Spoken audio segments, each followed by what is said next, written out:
नमस्कार, मी जया. जयाज किचनमध्ये तुमचे खूप खूप स्वागत आहे. आज मी तुमच्यासाठी घेऊन आलेली रेसिपी आहे सोयाबीन वडे.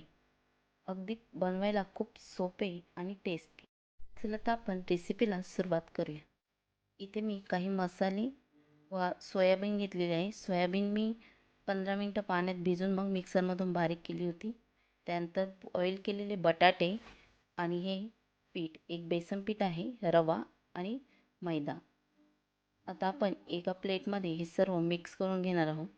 तुम्ही बेसन पीठ, रवा, मैदा याऐवजी तुम्हाला हवे ते पीठ यूज करू शकता. तुम्ही ज्वारीचे, बाजरीचे पीठ देखील यूज करू शकता, गव्हाचे पीठ यूज करू शकता.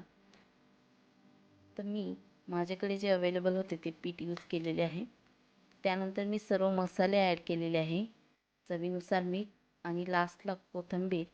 व आता मी यामध्ये एक पूर्ण लिंबू पिळून घेणार आहे. लिंबाच्या रसाने त्याचा फ्लेवर, वड्याची टेस्ट मस्त येते.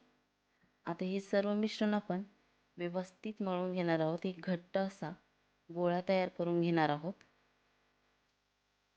लहान मुली सोयाबीन शक्यतो खात नाही, पण सोयाबीनमध्ये खूप असं प्रोटीन असतं. त्यामुळे असं आपण वेगवेगळ्या प्रकारे त्यांना सोयाबीन देऊ शकतो. अशा प्रकारे आपल्याला वडे बनवून घ्यायचे आहे. याच प्रकारे